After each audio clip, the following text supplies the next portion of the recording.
Hello student, आज करने वाले हैं क्लास 12th एनसीईआरटी फिजिक्स से वेव ऑप्टिक्स चैप्टर के न्यूमेरिकल्स। चैप्टर 10 के न्यूमेरिकल्स करेंगे आज एक्सरसाइज के। क्वेश्चन 1 में जो गिवन वैल्यूज़ हैं वो है वेवलेंथ 589 नैनोमीटर, नैनो का मतलब 10⁻⁹।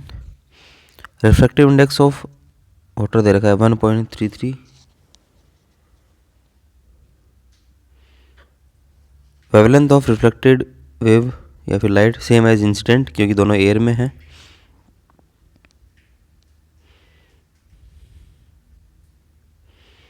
Frequency of reflected light nu equal to C by lambda. C velocity of light 3×10⁸। Nu का आंसर हर्ट्ज में आ जाएगा। First part A part solve कर लिया, बी पार्ट सोल्व करेंगे।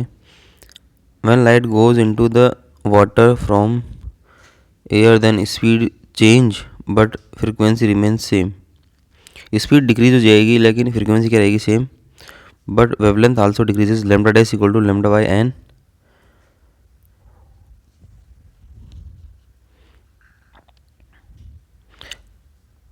Velocity of light in water C by N W.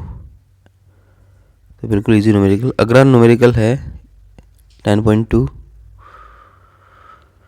Wave front बनाने हैं अलग अलग, पॉइंट सोर्स से, कन्वेक्स लेंस से, डिस्टेंट स्टार से।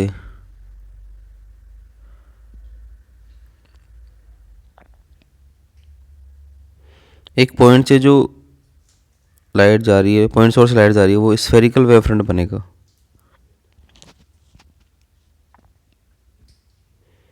Light from convex lens diverging raise को ये क्या कर देगा, पैरेलल बना देगा, तो प्लेन वेव फ्रंट बनेगा ये।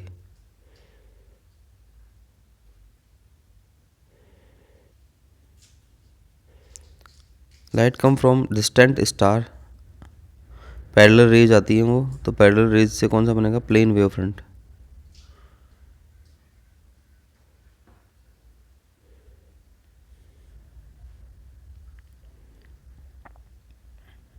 अगला जो क्वेश्चन है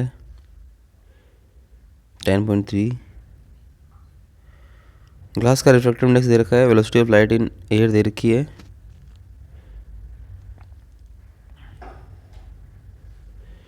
n equal to C by v g निकालना है, 2×10⁸ metre per second. B part में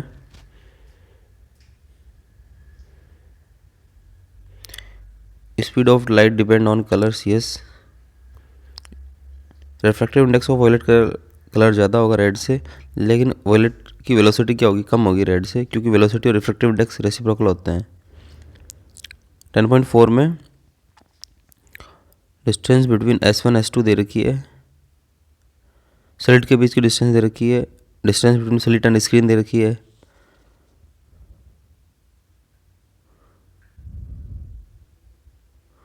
एक्स दे रखा है, डिस्टेंस ऑफ nth फ्रिंज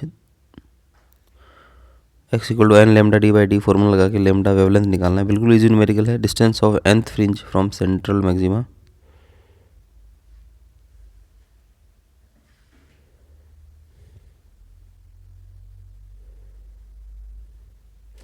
अगला न्यूमेरिकल है रिजल्टेंट एम्पलीट्यूड।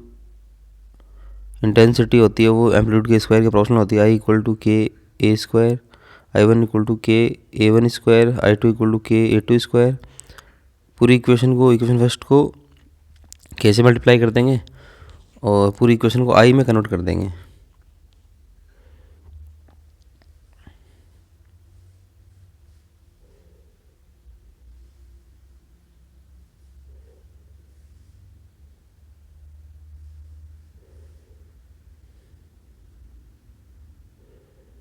सारी वैल्यूज पुट कर देंगे इक्वेशन थर्ड में, फर्स्ट सेकंड से।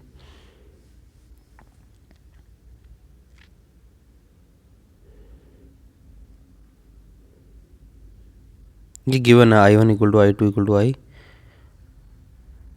तो ये रिजल्टेंट इंटेंसिटी के बराबर दे रखी है। और जो फेज डिफरेंस है, पाथ डिफरेंस है जो एंगल का, वो दे रखा है 2 पाई लेमडा इंटू डेल, डेल की वैल्यू लेमडा दे रखी है, तो 4i इक्वल टू क्या आ जाएगा आंसर।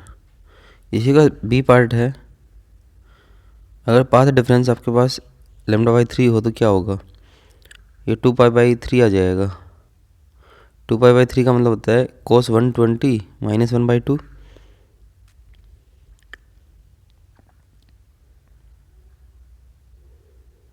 तो ये वैल्यू आ जाएगी आई, तो आई इक्वल टू k/4 आ जाएगा।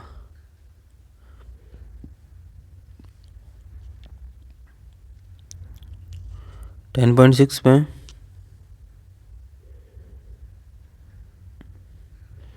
लेमडा 1 दे रखा है किसी फ्रिंज का वेवलेंथ 650 नैनोमीटर, लेमडा 2 दे रखा है 520 nanometre.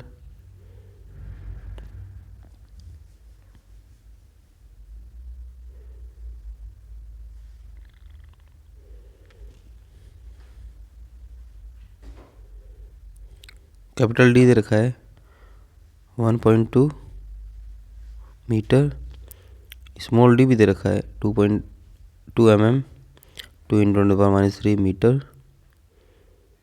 Distance of third fringe निकालनी है, xn equal to N lambda D by D, x3 equal to 3 into 650 × 10⁻9 into 1.2 upon 2 × 10⁻3। B part में पूछा है कि कौन कौन सी फ्रिंज कोइंसाइड होगी, तो अपने कंसिडर कर लिया nth और n-1 फ्रिंज है जो कोइंसाइड होगी, जिनका वेवलेंथ दे रखा है, और ये फॉर्मूले में वैल्यू पुट कर देंगे, आंसर आ जाएगा।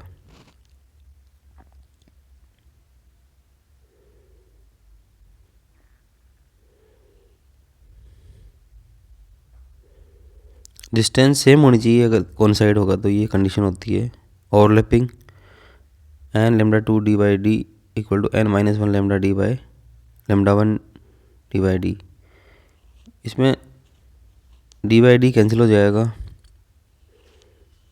10⁻⁹ कैंसिल हो जाएगा, 0 0 कैंसिल, 13 से कैंसिल हो जाएगा, ये 13 4 52, 13 5 50 65, तो n की वैल्यू 5 आ जाएगी इधर।